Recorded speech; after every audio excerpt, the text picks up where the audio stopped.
Le C3D m'a demandé d'analyser le book climat et les stratégies climat des entreprises adhérentes au C3D. L'exercice est vraiment intéressant. Les entreprises du C3D sont très diverses, de taille, très diverses par leur secteur. Donc bien sûr, les réponses sont un petit peu hétérogènes, mais globalement, on sent bien qu'elles sont en route sur le traitement des risques liés au climat, sur le traitement des opportunités que cette situation va créer, et qu'elles font des choses sérieuses.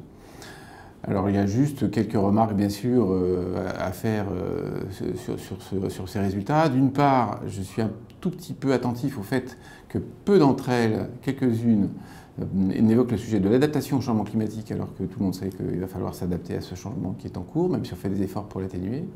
Il y en a une qui a une vraie stratégie, les autres soit donnent des exemples, soit ne font rien.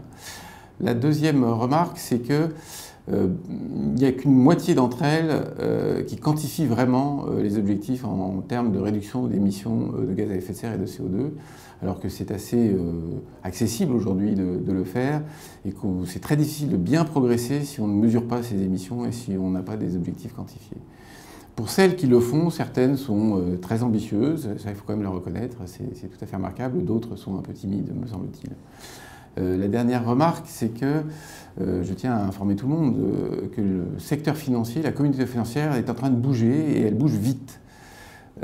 Cette année, c'est pas un hasard, c'est l'année de la COP21, mais c'est une année de mobilisation de la finance internationale, de la finance privée, de la finance publique, qui va donc exercer une pression considérable par son pouvoir d'actionnaire sur les conseils d'administration, sur les entreprises. Et donc je crois que ceci va créer une dynamique positive parce qu'elle va inciter tout le monde à y aller vraiment. Donc on va avoir une réconciliation de la finance et des enjeux climatiques. Donc en conclusion, c'est un très bon travail qu'il faut continuer, sur lequel il faut encore avancer de manière à avoir des très belles stratégies concrètes et efficaces. Voilà.